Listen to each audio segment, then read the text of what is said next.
Balik lagi di channel aku, Krisna Jayanti. Jadi kali ini aku bakalan sharing-sharing ke kalian tentang bidik misi.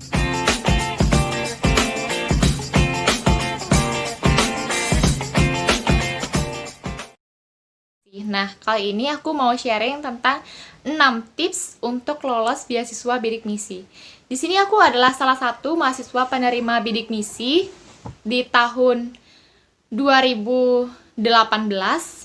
Nah, sekarang aku mau sharing-sharing ke kalian 6 tips untuk lolos beasiswa bidik misi. Yang pertama langsung aja, yaitu kriteria. Jadi pastikan kalian itu sudah memenuhi kriteria dari beasiswa bidik misi ini. Kriterianya yaitu ada 2. Pastikan kalian itu benar-benar berasal dari keluarga yang kurang mampu dan berprestasi.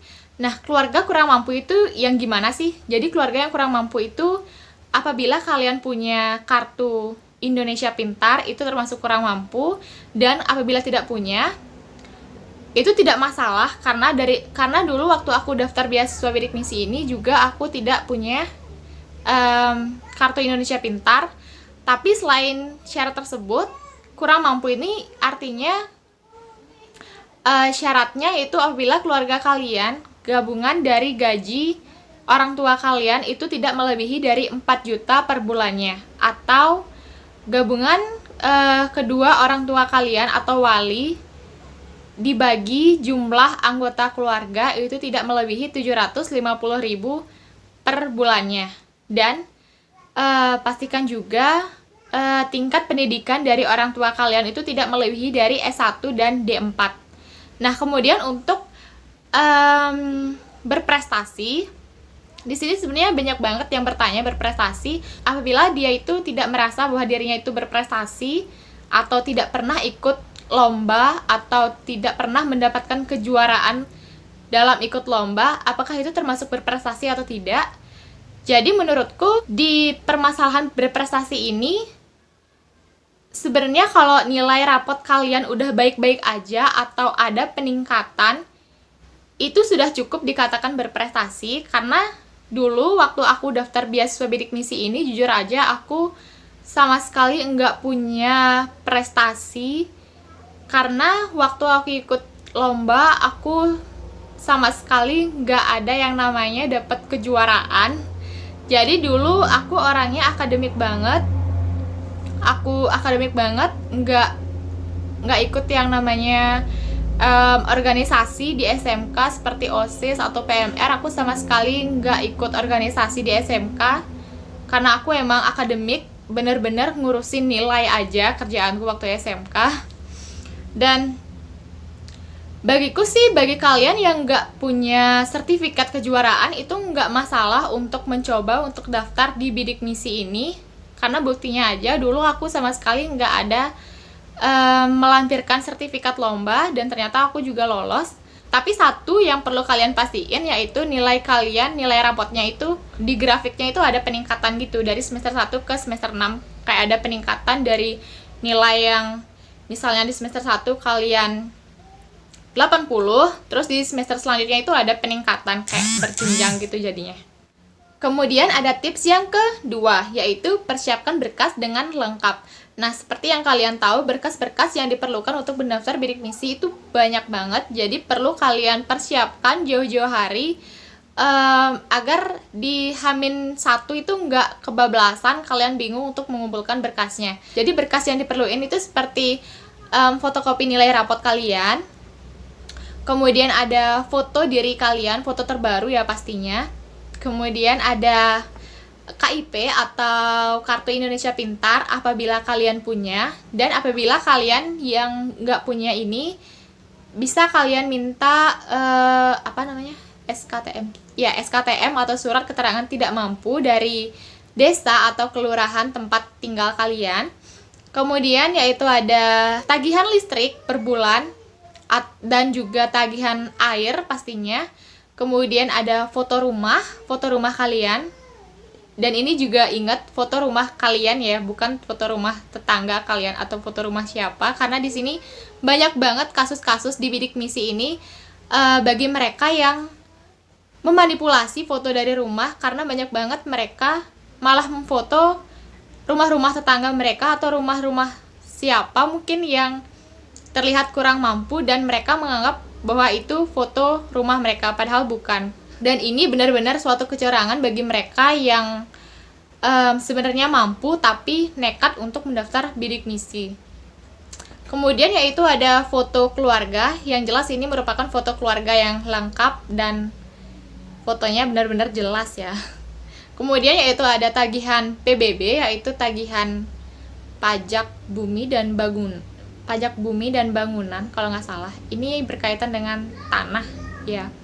Kemudian ada slip gaji orang tua, dan bagi orang tua kalian yang nggak punya slip gaji, atau misalnya orang tua kalian yang bekerja sebagai buruh atau petani atau penjahit yang tidak ada slip gaji, itu bisa kalian minta di kantor desa atau kelurahan kalian. Karena dulu juga aku itu orang tuaku nggak punya slip gaji, jadi aku minta di kantor desa, surat keterangan penghasilannya per bulan itu berapa gitu, itu bisa kok minta di kantor desa.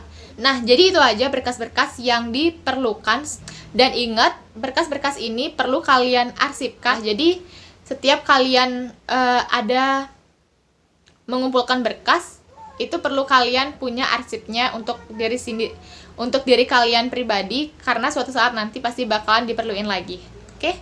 Kemudian tips yang ketiga, yaitu teliti dalam mengisi data. Nah, saat kalian masuk ke web bidik misi, di sana kalian bakalan mengisi data-data. Nah, kalau nggak salah nanti bakalan ada 8 bagian data yang wajib kalian isi.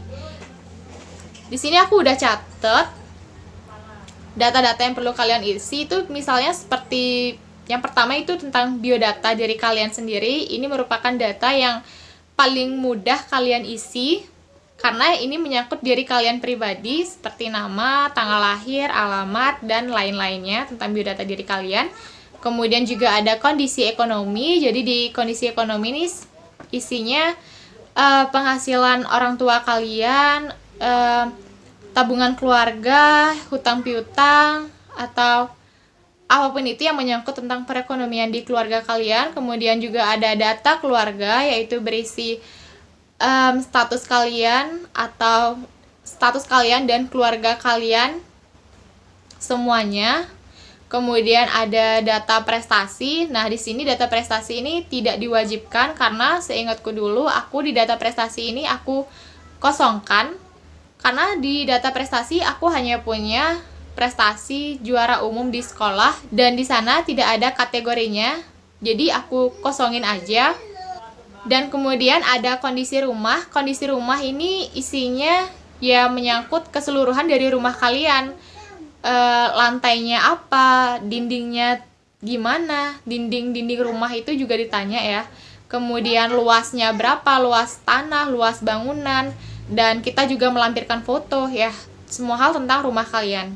Kemudian yaitu ada aset keluarga. Aset keluarga itu aset apa yang kalian punya. Misalnya contohnya sepeda motor kah, handphone, atau televisi, atau apapun barang-barang berharga lainnya milik yang kalian punya di rumah. Kemudian yaitu ada rencana hidup. Jadi rencana hidup itu isinya kalian itu bakalan ngekos kah, atau tinggal bersama keluarga, atau kalian mau tinggal di asrama, atau bagaimana. Jadi itu semua hal tentang rencana hidup kalian ke depannya itu seperti apa gitu. Kemudian yaitu ada jalur seleksi. Jadi ini isinya tentang jalur apa yang bakal kalian ikuti untuk mendaftar ke sekolah, ke universitas yang kalian tuju. Misalnya aja SNPTN kah, atau SB kah, atau apa gitu kan, banyak jalur-jalurnya itu. Nah, kemudian tips yang keempat.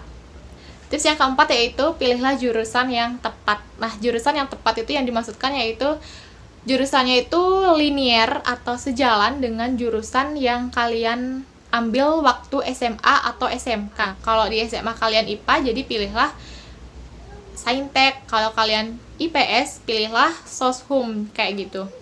Tapi sebenarnya di sini tergantung juga, karena asal kalian tahu, aku sekarang kuliah di pertanian, padahal background aku dulunya waktu SMK, aku SMK perawat. kemudian aku daftar kuliah, aku nyari pertanian dan ternyata itu lolos. Sebenarnya aku kaget juga. Apa mungkin karena itu masih dalam lingkup saintek, makanya itu bisa lolos. Aku mikirnya gitu sih, walaupun sebenarnya hal ini beda jauh antara perawat dan pertanian. Kemudian tips yang kelima yaitu pilihlah universitas yang tepat. Universitas yang tepat ini maksudnya pilih universitas yang memang benar-benar tujuan kalian kemana. Benar-benar tujuan kalian ya, bukan ngikut-ngikut teman atau suruhan dari orang tua. Artinya benar-benar kalian tuh emang pengen kuliah di sana. Dan selain itu, kalian itu harus mencari informasi kuota bidik misi di universitas itu. Karena dulu aku juga waktu daftar bidik misi, aku gali informasi sebanyak-banyak mungkin. Kayak misalnya aku dulu cari Universitas Udayana, Fakultas Pertanian. Jadi aku benar-benar cari informasi di Udayana itu kuota bidik misinya itu berapa sih, dan di Fakultas Pertanian itu kuota bidik misinya itu berapa sih gitu. Jadi perbanyaklah cari informasi. Kemudian tips yang ke-6. Tips yang ke-6 yaitu yang enggak kalah pentingnya dari tips-tips yang lainnya adalah usaha dan doa. Oke. Jadi di sini usaha dan doa ini dua hal yang udah sama-sama benar-benar berkaitan banget. Apabila kita hanya berdoa aja tanpa usaha, ya itu benar-benar hal yang sia-sia. Jadi tentunya kalian itu harus benar-benar berusaha dan berdoa agar bisa lolos beasiswa bidik misi.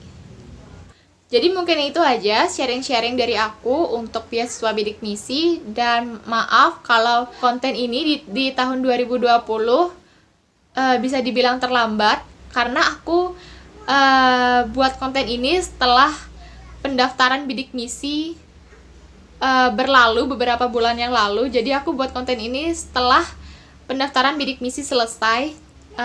Tapi mungkin aja ini bermanfaat buat kalian yang mau daftar bidik misi di tahun-tahun kedepannya. Ya, semoga saja video ini bermanfaat buat kalian. Kalau kalian merasa bermanfaat, bisa kalian share video ini ke teman-teman kalian. Kalau kalian suka video ini, bisa kalian like.